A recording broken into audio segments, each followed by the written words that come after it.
Αγαπητοί τηλεθεατές, χαίρετε. Η εκπομπή μας για τον άνθρωπο, το αυτοκίνητο, τη μοτοσυκλέτα, το χερσαίο μηχανοκίνητο αθλητισμό και σήμερα κοντά σας για τα επόμενα 30 λεπτά της ώρας με πολλά και πλούσια θέματα με μεγάλο ενδιαφέρον όπως θα διαπιστώσετε ευθύς αμέσως.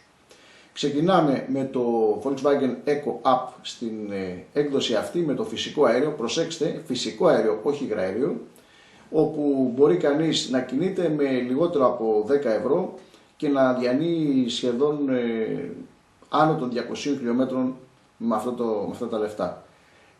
Φυσικό αέριο. Αμέσως μετά έχουμε το νέο Astra, ένα ολιγόλεπτο βίντεο όπου δείχνει το νέο Astra όπως παρουσιάστηκε στην Ελλάδα με τα κύρια σημεία του, και μετά περνάμε στην νέα τεχνολογία που έχουμε νέα δεδομένα από το παραμετρικό πλαίσιο και το στοιχείο αναρτήσεως και τη σειρά των υπολείπων εφευρέσεων και πατεντών του Δημήτρη Χατζηγακίδη, όπου έχουμε ένα επίσης ολιγόλεπτο φωτογραφικό βίντεο όπου δίνουμε πολλά νέα στοιχεία παγκοσμίως για πρώτη φορά σε τηλεοπτικό κοινό. Αμέσως μετά έχουμε το Volvo XC90 σε μια σύντομη παρουσίαση που είχε γίνει πριν από λίγο καιρό και είναι ένα αυτοκίνητο που αυτή τη στιγμή ενδιαφέρει αρκετούς. Και τέλος έχουμε μια συνέντευξη την οποία έχουμε ξαναπαίξει, είναι της Ομοσπονδίας Αγωνιστικού Αυτοκινήτου Ελλάδος. Ήταν στις αρχές του έτους, αλλά έχουμε το λόγο μας που την προβάλλουμε ξανά σήμερα, διότι δείχνουμε αυτά τα οποία υπόθηκαν στις αρχές του έτους και τώρα που τελείωσε η χρονιά, πως έχουν πολλά από αυτά ήδη γίνει, αλλά θα ακολουθήσει και μια επόμενη σειρά από σημερινές συνεντεύξεις και ρεπορτάζ, όπου μπαίνουμε στην πραγματική καινούργια εποχή για τους αγώνες αυτοκινήτου στην Ελλάδα, παρόλη την οικονομική κρίση.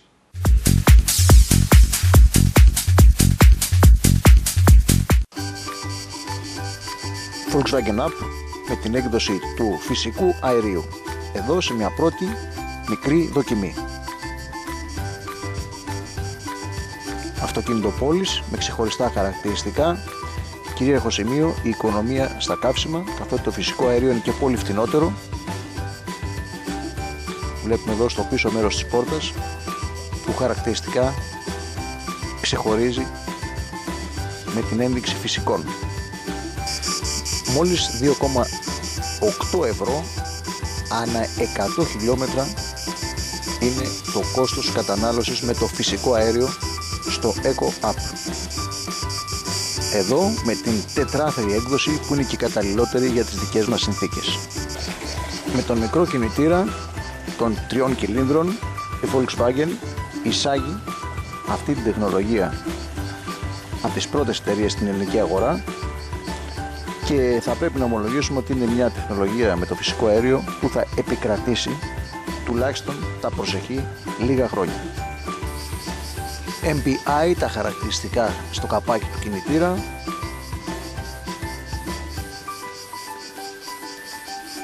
Το οικονομικότερο κινητήρα αυτή τη στιγμή σε δαπάνη λειτουργίας.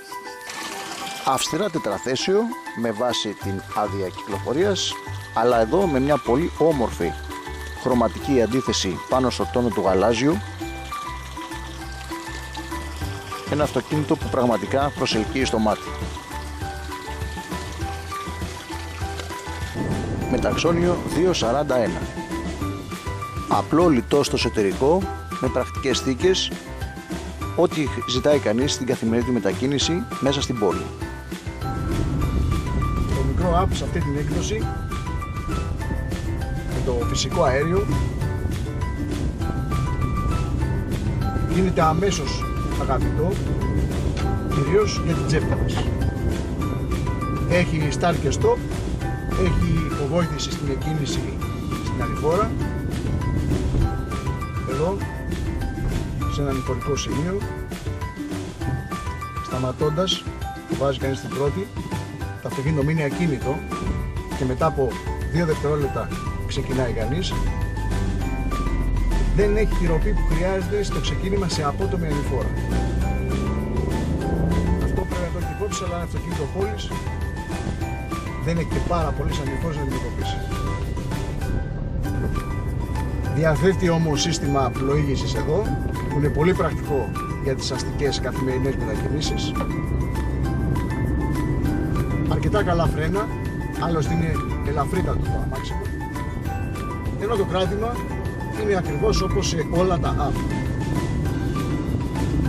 Ουδέτερο, αρκετά σφιχτό, χωρίς να προβληματίζει ιδιαίτερα τον οδηγό, ακόμα και αν είναι αρχάριος. Περισσότερα στις εκθέσεις της Volkswagen.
Οι εξελίξεις είναι ταχύτατες στο χώρο του παραμετρικού πλαισίου. Εδώ βλέπουμε διατάξεις από την αρχή μέχρι το τέλος πώς διαμορφώνεται αυτό το αυτοκίνητο. Εδώ επί του πραγματικού πλέον η κατασκευή και βέβαια μια σειρά παραγωγής που για να γίνει χρειάζεται υποβιομηχανικός σχεδιασμός. Εδώ πως ξεκίνησα τη μοτοσυκλέτα, όπως η μοτοσυκλέτα ξεπέρασε το σκελετό το μεγάλο και μπήκε στο μικρό, γύρω ακριβώς όλα από τον κινητήρα, κάτι αντίστοιχο με λίγο διαφορετικό τρόπο βέβαια στο χώρο του παραμετρικού πλαισίου. Εδώ μια σειρά από τις εκατοντάδες εφαρμογές που έχουν γίνει, εδώ πατέντες φετινές, μην ξεχνάμε ότι είναι δεκάδες οι πατέντες στο εν λόγω εγχείρημα, και εδώ μία σειρά από κοστολογήσεις σε επίπεδο προβιομηχανικού σχεδιασμού, εδώ πάλι επί του πραγματικού και άλλη μία δοκιμαστική εφαρμογή επί του πραγματικού που θα οδηγήσει σε αυτό εδώ το αυτοκίνητο που προέρχεται από την αρχική σύλληψη και φτάνει εδώ στο Sport Car Concept, το οποίο είναι εντυπωσιακό, στηρίζεται και στην συμπαντική παύλα ελληνική γεωμετρία και βέβαια βλέπουμε εδώ ότι έχει πράγματα που σε κανένα άλλο αυτοκίνητο δεν υπάρχουν. είναι χαρακτηριστικά μοναδικό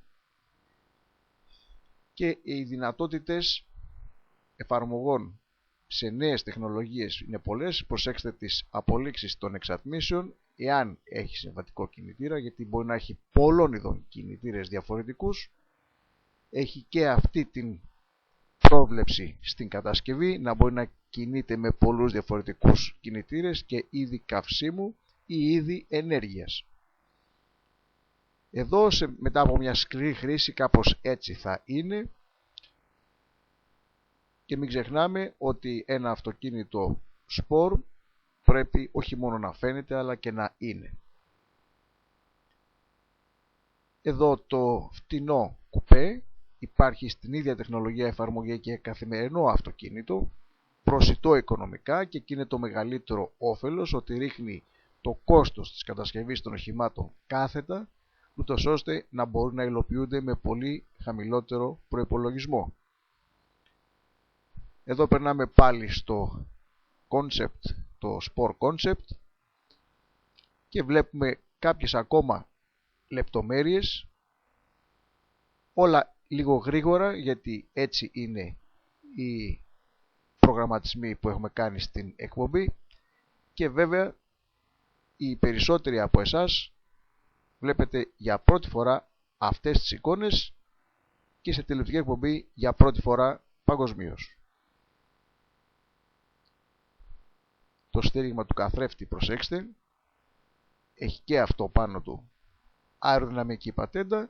Το πολυμορφικό, η πολυμορφική έκδοση, πώς θα ήταν αν είχε McPherson, πόσο έξω βγαίνουν δηλαδή αυτές οι ανάγκες, και κατασκευαστικά εδώ βλέπουμε το μπλε και το πράσινο, είναι πράσινο το παραμετρικό και μπλε πώς θα ήταν χωρίς τα στοιχεία του παραμετρικού, με συμβατικό τρόπο δηλαδή. Εδώ ένα ακόμα πραγματικό πρόπλασμα, και εδώ προσέξτε λίγο, τα πράσινα είναι ειδικής αντοχής ατσάλια για να αντέχουν τις πιέσεις των McPherson, που σε εμάς βέβαια εδώ στην περίπτωσή μας δεν υπάρχουν, και έτσι οδηγούν σε μια τελείως άλλη φιλοσοφία κατασκευής ελαφρύτερου οχήματος.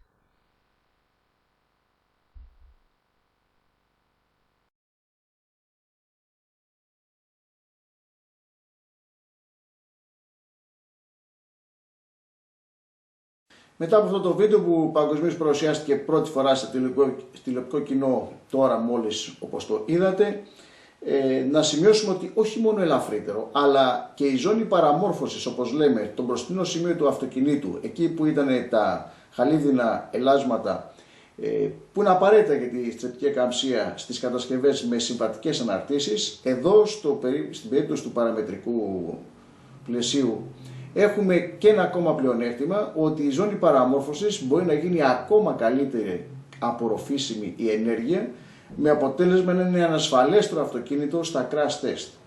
Αυτά είναι στοιχεία τα οποία δεν φάνηκαν μέσα, δεν υπόθηκαν μάλλον, φάνηκαν σε αυτούς που είναι ειδικοί, αλλά δεν υπόθηκαν στο βίντεο. Όπως επίσης κάτι ακόμα που φάνηκε στο βίντεο ήταν η κοστολόγηση με συμβατικό τρόπο για την κατασκευή αυτοκινήτου και η κοστολόγηση με το παραμετρικό πλαίσιο, όπου μέσα από εκατοντάδες κωδικούς αποδεικνύεται με οικονομοτεχνική μελέτη, την οποία δείξαμε ακροθυγώς ευθύς προηγουμένως, πώς αυτό γίνεται πραγματοποιήσιμο.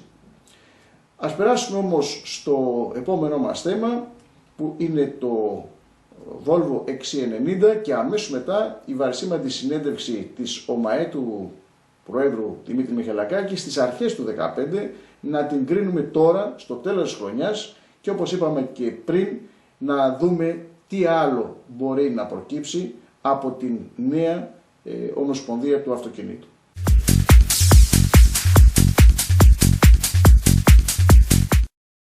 Με το νέο Volvo XC90, η εταιρεία η Σουηδική με την πολυεθνική πλέον διάσταση έχει ένα ακόμα ισχυρό προϊόν μέσα στον ανταγωνισμό, πάντοτε με την ασφάλεια και την ποιότητα που συνοδεύουν το όνομα της Volvo.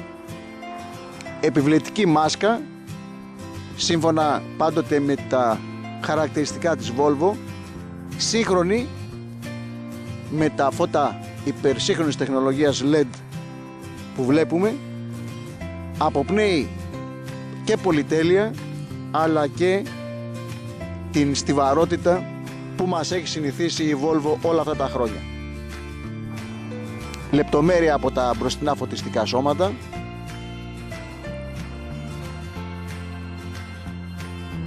εδώ βλέπουμε τα χαρακτηριστικά της τετρακίνησης στο πίσω μέρος του αυτοκινήτου και βέβαια την ονομασία ακριβώς του μοντέλου D5.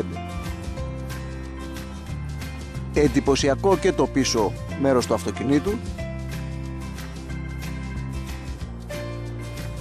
Πιο εντυπωσιακό όμως είναι το εσωτερικό.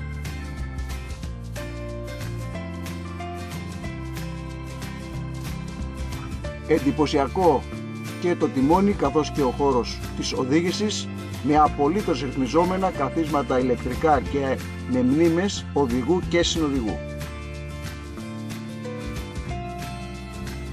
Η κεντρική κονσόλα με το διακόπτη που ξεκινάει το αυτοκίνητο και όλες τις ρυθμίσεις για την οδήγηση.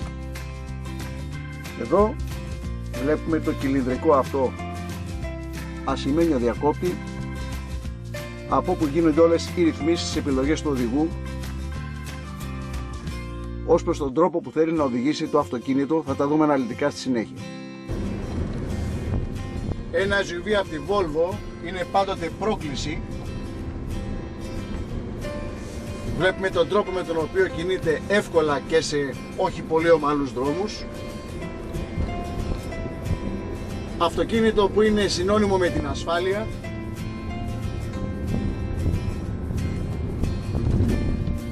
Έχει πολύ καλή ηχομόνωση.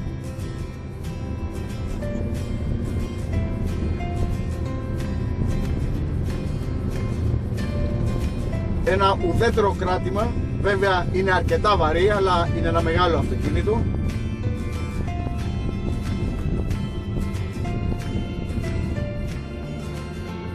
Εντελώς αυτόματο σε πάρα πολλούς τομείς.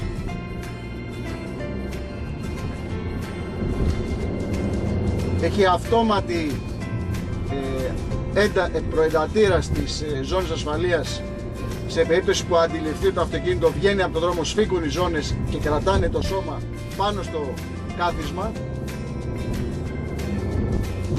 Χωράει το υπόλοιπο πακέτο με τους αερόσακους.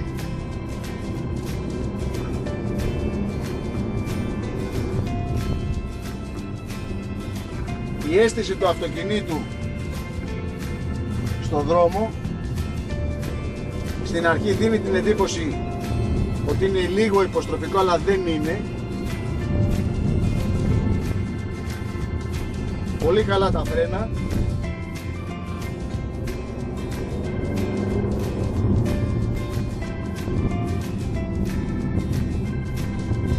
Να, εδώ ακριβώς επίτηδες βγήκαμε στο πλάι και έσφιξε η ζώνη ασφαλείας.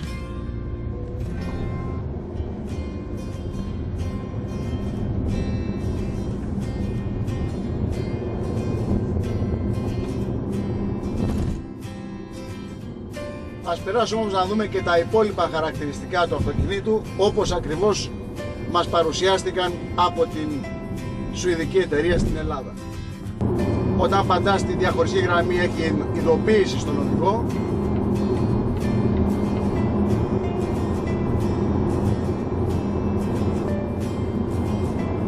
Με ένα τρέμουλο μικρό στο τιμόνι. Εύκολα μαζεύει κανείς τα χιλιόμετρα. Αυτοκίνητο μεγάλων αποστάσεων.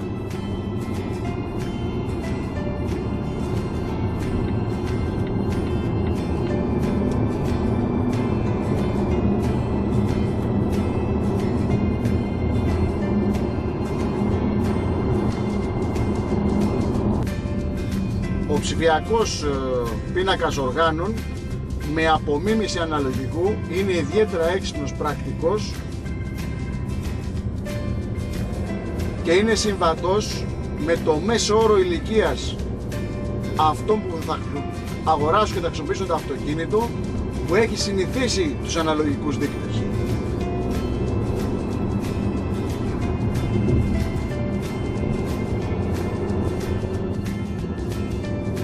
σταθερό γκάζι μέσα στη στροφή, το αυτοκίνητο κρατάει πάντα την τροχιά του.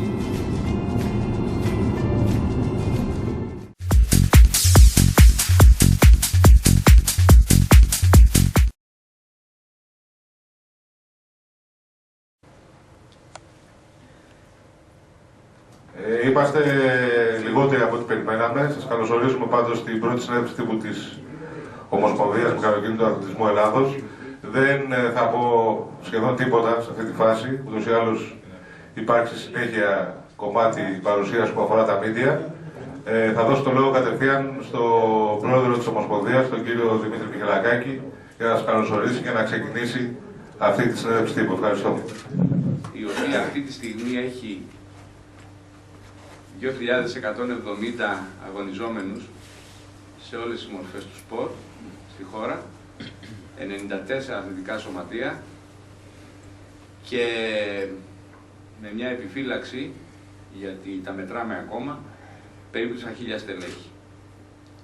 1.000 στελέχη όταν λέω εννοώ κριτές, αγωνιζόμενους, κριτές, αλυτάρχες, αγωνοδίκες, τεχνικούς εφόρους. Το μέγεθος είναι ιδιαίτερα σοβαρό. Στο μέλλον ενδεχομένως σε πιο δύσκολη κατάσταση, όσο το υποστηρίζουμε, τόσο θα το συντηρούμε. Υπάρχουν μορφές αυτού του σπορ που τείνουν να μηδενίσουν. Αγγλία, Σουηδία, βόρειες χώρες, Γαλλία. Όπου το σπορ είναι χαμηλά, ο δείκτης ατυχημάτων είναι υψηλά. Με άλλα λόγια, αυτό είναι και ένας σοβαρότερος στόχος κοινωνικός.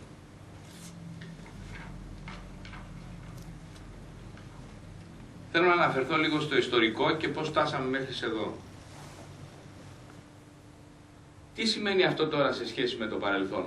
Στο παρελθόν είχαμε ένα άρθρο μόνο του κώδικα οδικής κυκλοφορίας, το άρθρο 49, που έλεγε ότι τη σύμφωνη γνώμη για να γίνει ένας αγώνας τη δίνει ο φορέας, η ΕΛΠΑ.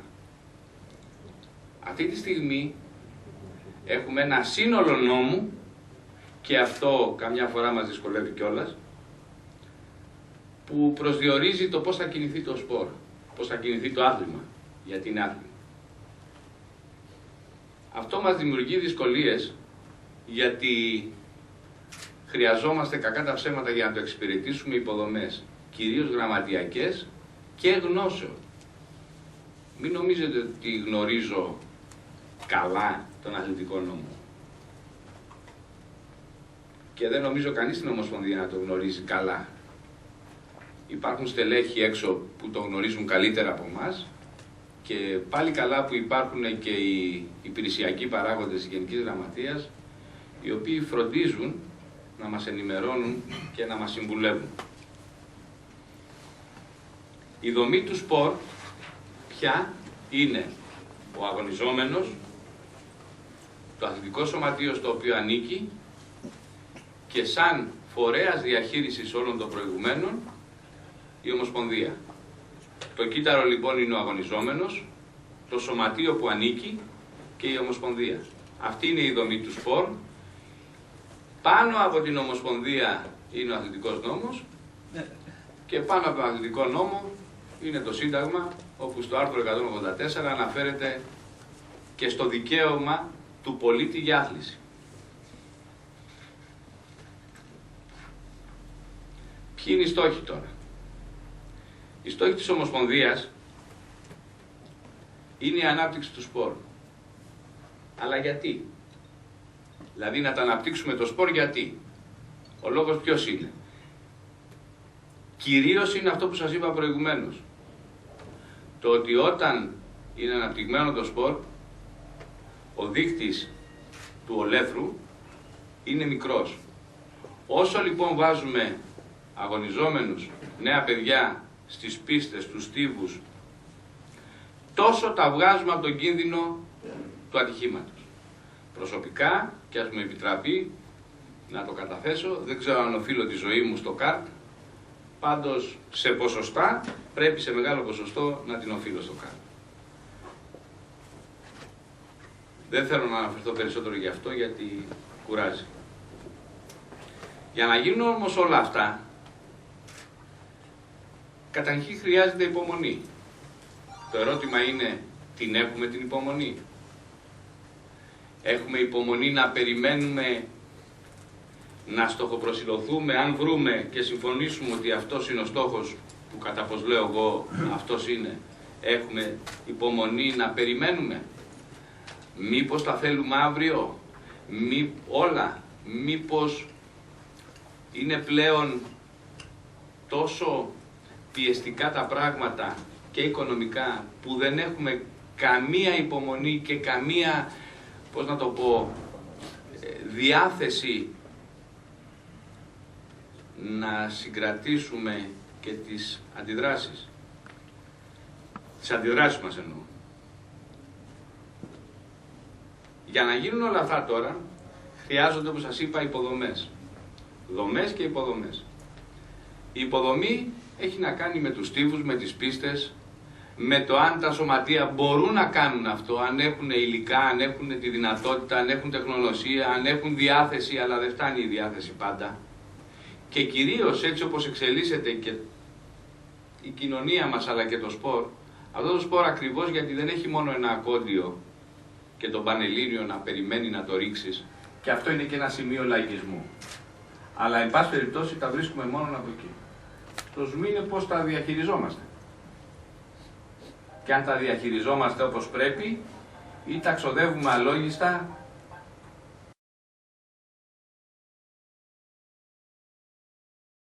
Αυτά για σήμερα, αγαπητοί τηλεθεατές. Ευχαριστούμε που μας παρακολουθήσατε.